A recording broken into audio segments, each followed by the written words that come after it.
So I'd like to invite our first panelist to come up and speak. And as I mentioned, will be about 15 minutes per panelist, and then we'll open it up for questions. Thanks very much to the co-panelists and Jennifer for the kind introduction, and to the organizers of this conference. I think I can safely speak for everybody in saying it's been a terrific 2 days and looks likely to be a terrific final day. So we, as a panel, organized our content to go from more introductory stuff through more innovative stuff and to have some commentary on the whole thing. So it's sort of integrated panel. And my part is going to be to make sure that we're all, as an audience group, on board with relatively basic terms and concepts from IP law. And then I'm going to hand it over to Hillary and Janet and Stephen.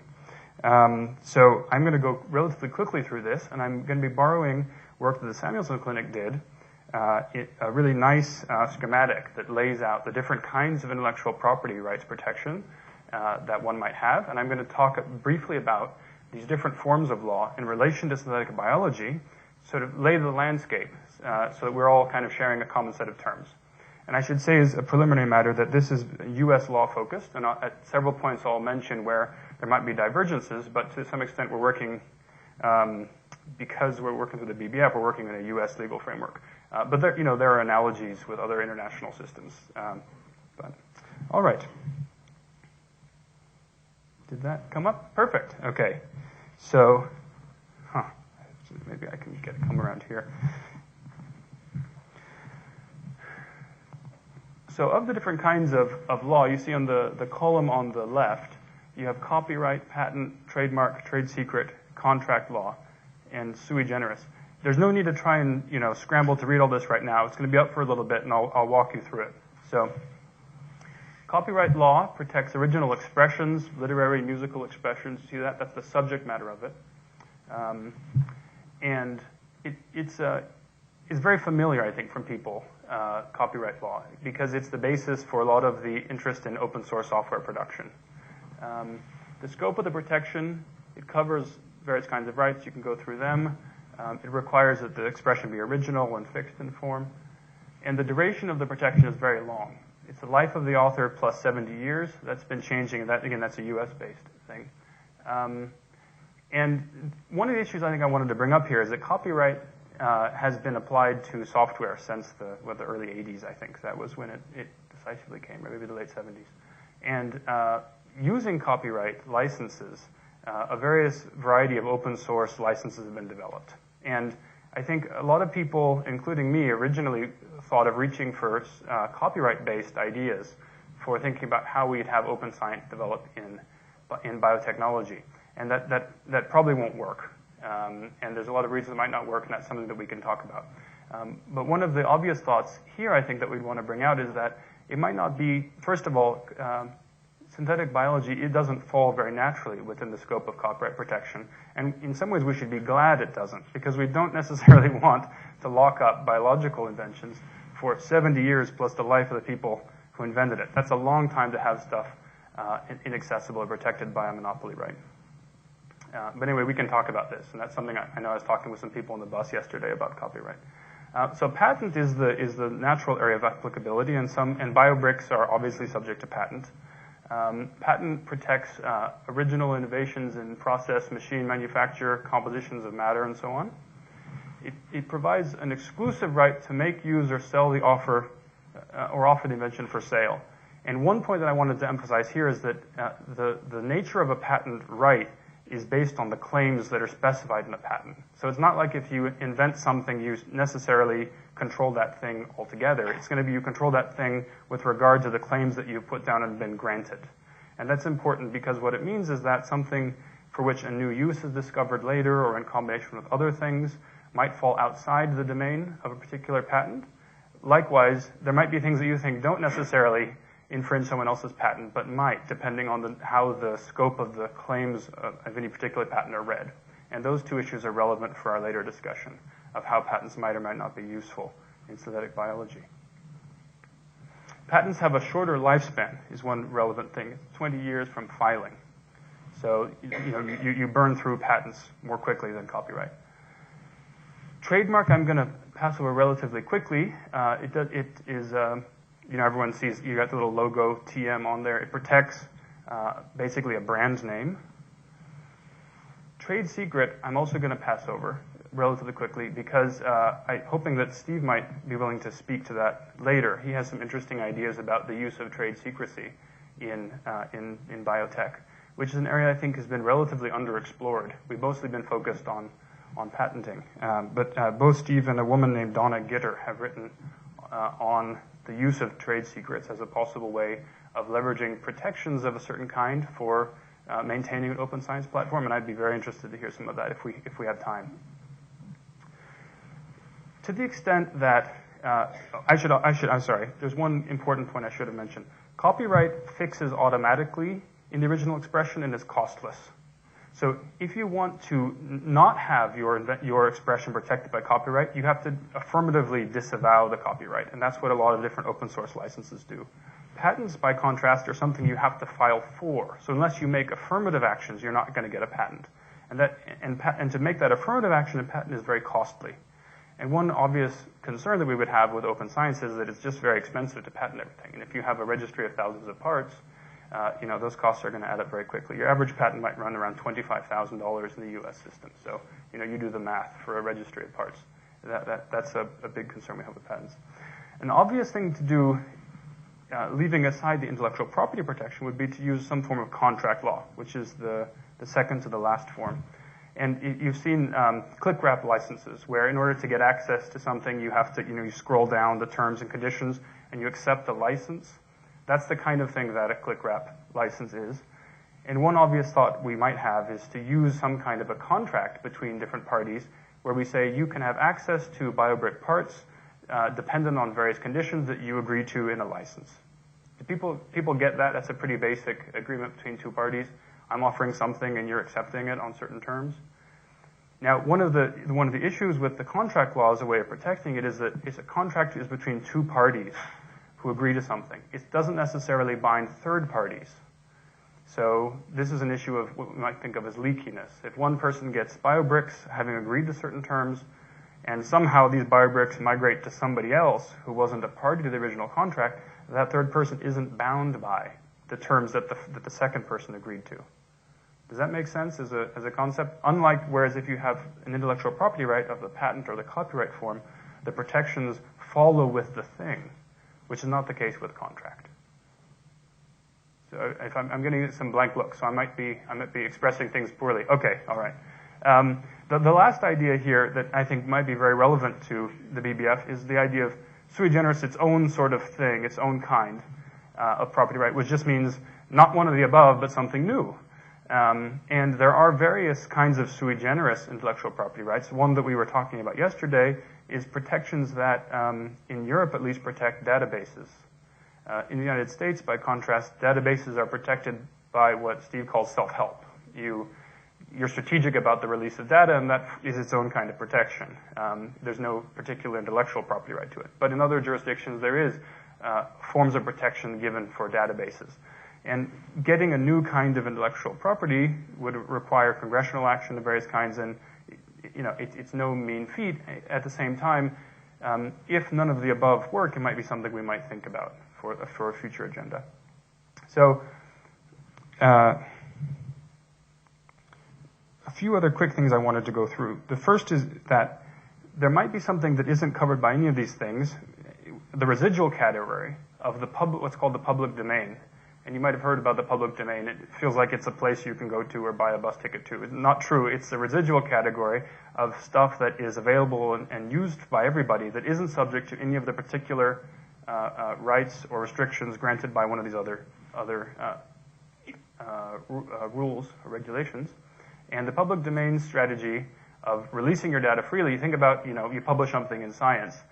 That publication goes into the public domain. Everybody can use it. Everybody can access it. There aren't necessarily, unless people file for stuff later, but let's not get into that. That stuff is in the public domain. So public domain is very familiar to us as academics. A lot of what we do involves taking stuff to the public domain and giving back to it. And so that's a very natural thing for us to think about as a default when we think about open science. It has its own problems, namely with those people who don't want to play by the same public domain rules that we do. So it's something we can think about in the discussion. One final thing I was asked to touch on, which is worth mentioning, which is the research exemption. Since a lot of people here are academics mostly, we're used to thinking that there's a strong or robust research exemption for the work we're doing. And it's worth pointing out that the legal research exemption is extremely narrow, so narrow that it's almost toothless and powerless. The research exemption that you all rely on when you're doing your research is a de facto one. It's just based in practice. What it is that no one wants to sue you for damages for infringing stuff that you might be infringing, either because you're poor or because it would make the other party look really bad to be suing some hapless graduate students. But in terms of, when the rubber hits the road, in terms of the legal protections, the research exemption is very, very narrow. And a lot of people don't realize that. When it was pointed out to Congress, I forget when that issue was it in the early 2000s? Congress went crazy and thought, oh, well, actually, I thought we had a research exemption. We better get one in there. So there was an effort to try and formalize a bigger and more robust research exemption, which didn't come through at the end. But it's an issue that people should think about. And one reason to think about intellectual property rights and all of this stuff, even if you think you're going to stay in a research setting your whole life, is not just because you want your inventions and all of your good thinking to eventually migrate outside the academy, but because the academy itself is really protected by a kind of informal practice at this point. So that's something worth thinking about. Without further ado, I'll pass it over to Hillary. So, unless there are specific questions about this stuff that someone wants to raise in terms of clarifying the landscape. Stuff about the innovative use of this material for the BioBrick stuff, I think we'll wait until the bigger discussion at the end. Yeah. Yeah. Do design rights have any relevance to this? I'm not sure if they exist in the US sort of law, but they exist in UK, European. Somebody said yes over here. Who? Yes. I think it's a very important one to add to the list. Okay, great. Particularly in the European context. I see. Where, as well, and I mean in the European context, we have the issue of one fit, one match. And when we talk about a number of the parts, That's terrific. Thank you. Maybe we could talk about this afterwards. It'd be great to get your feedback. And Janet? There's been requests for people who have legal backgrounds of some kind, a show of hands versus. So the fellow who's design, okay. So relatively few. So this is good that we went through it. And science backgrounds and other backgrounds are okay. That's terrific. So wonderful. That helps us. Thank you. So the short of it is I don't know much about design rights, and I'd like to learn more. Yeah, it's not U.S. based. Yeah, please jump in.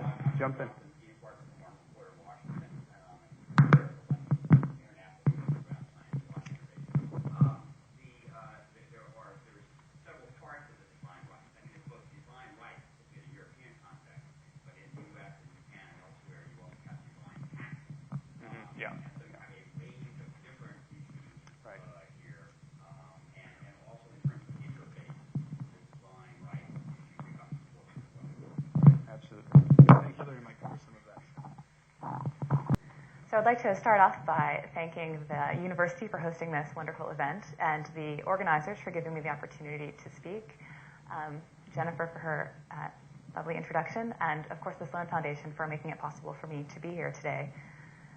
I would like to pick up where David left off. He presented us some of the tools of intellectual property, and I'd like to then maybe talk about how we might apply some of those tools to building a legal framework that would govern the use and sharing of standard biological parts.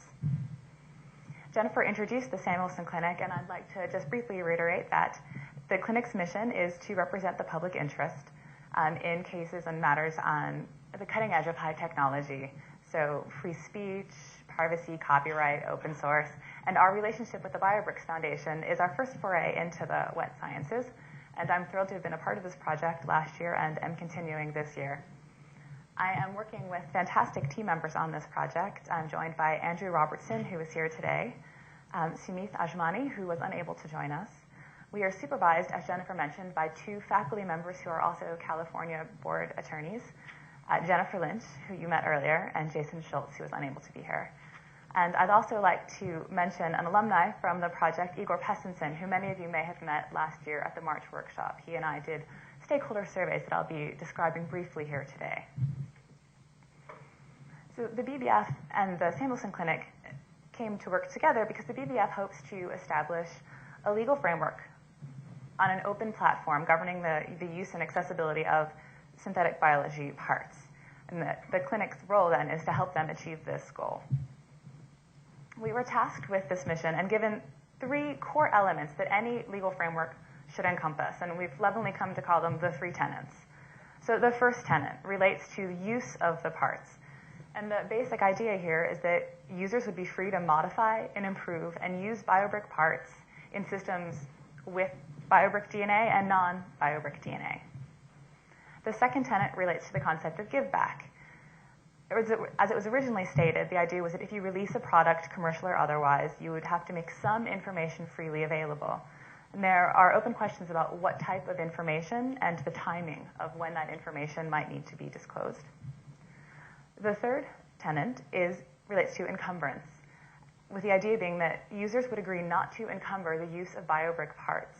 But what it means for a part to be encumbered is also an open question. Does it mean that the parts cannot be patented at all, or that some patents might be permissible as long as the users were still granted the ability to continue to use the parts and develop and modify them?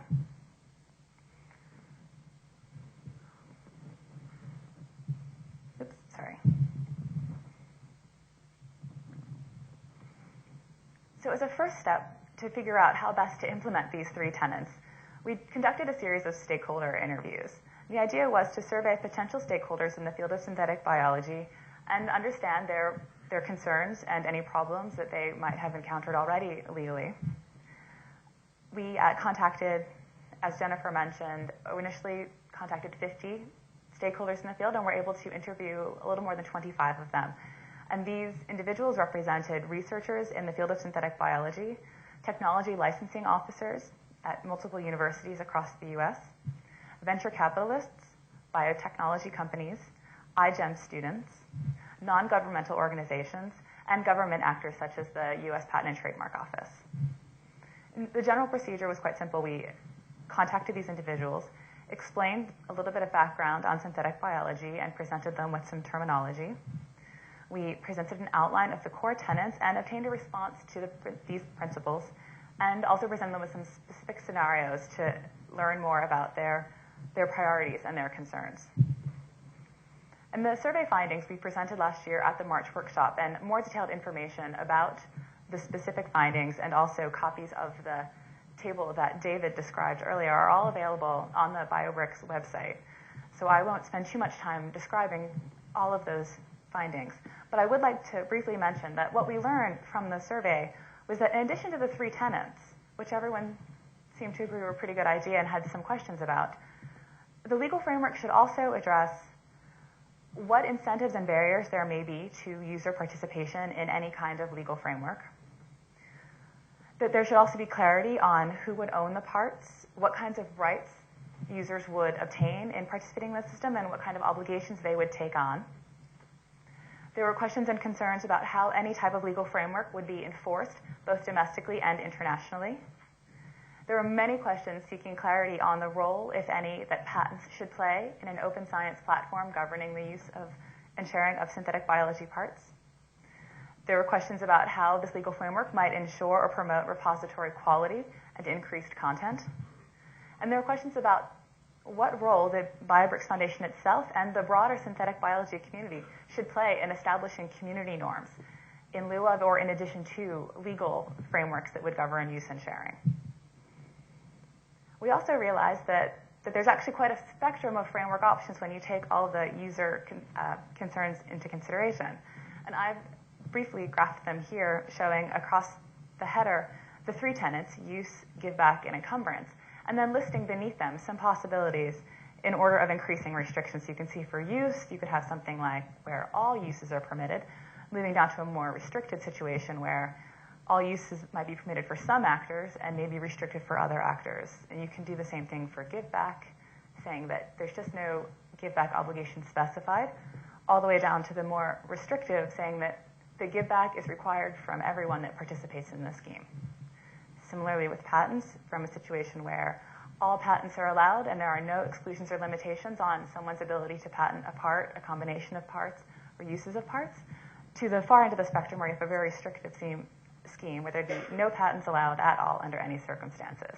So one can imagine that there are quite a number of permutations of legal frameworks you could come up with just working from a table like this. which isn't exactly a helpful way to have a discussion, a constructive discussion to help the field move forward and make these important decisions that need to be made.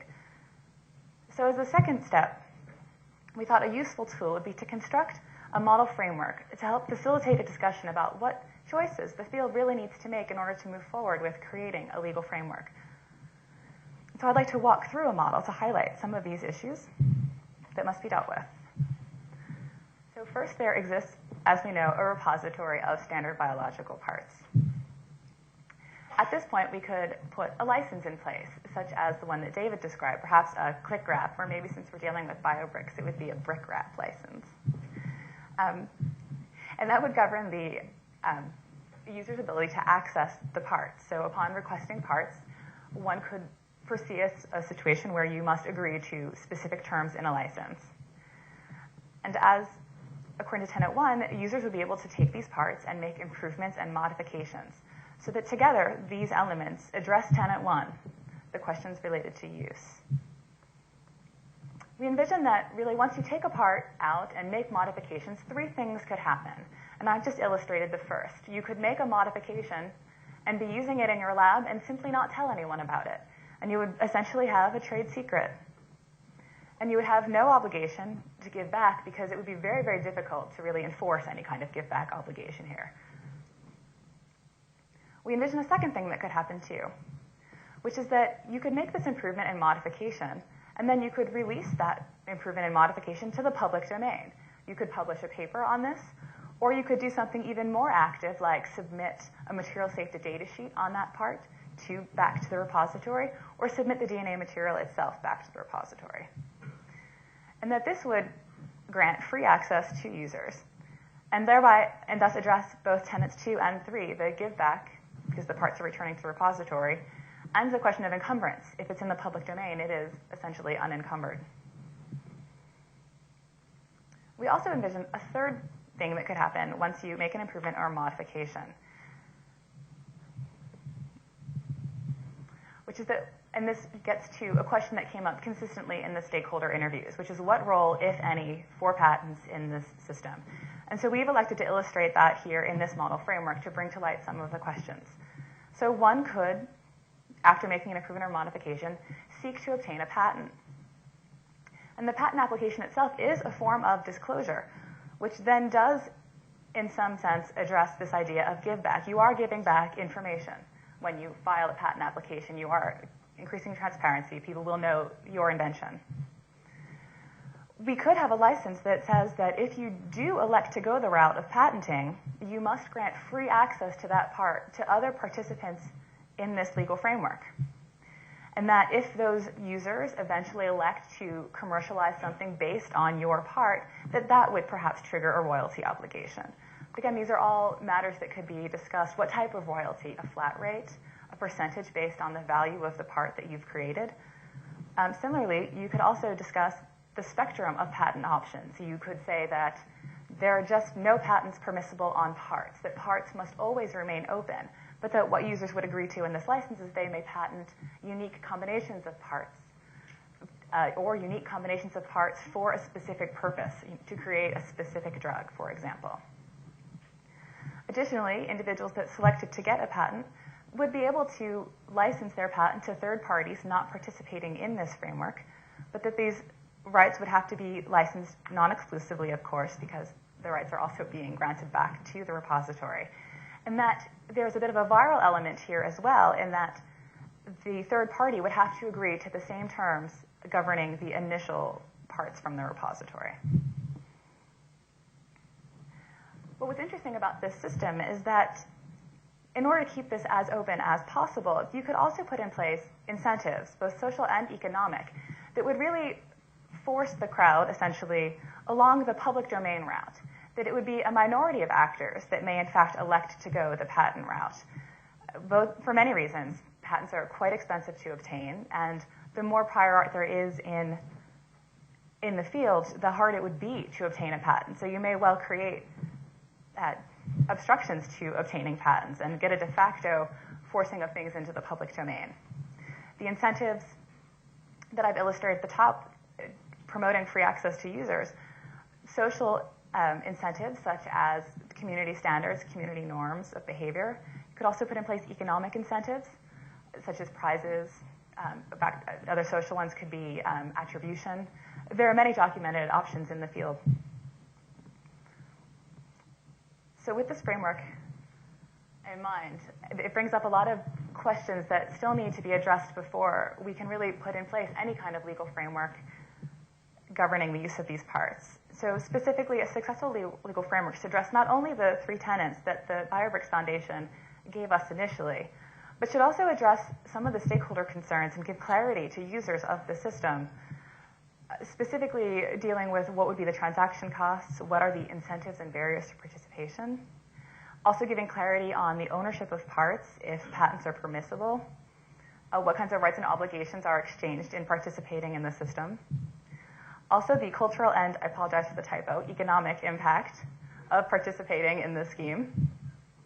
And last, I didn't talk about it here, but the evolution and adaptability of the framework. Right now, we have created a system that's based on tangible DNA parts, but we're moving to a world where people will be able to synthesize these parts in their own labs and will no longer need the physical part, and we'll be just dealing with the sequence. Will we need a framework, a legal framework that can adapt with the changing technology, or are we satisfied with creating a framework that works right now and establishes cultural norms of openness and sharing that will then be sufficient to carry through when the technology changes? And I would say that, in my opinion, right now, the highest priority things to be dealt with are, first, making a decision about what role patents should play, if any, in this system. And the second priority would be to continue having these discussions about what role the BioBricks Foundation and the larger stakeholder community wants to play in establishing societal norms about sharing and open science. And I'd like to then turn things over to Janet Hope, who will continue this discussion.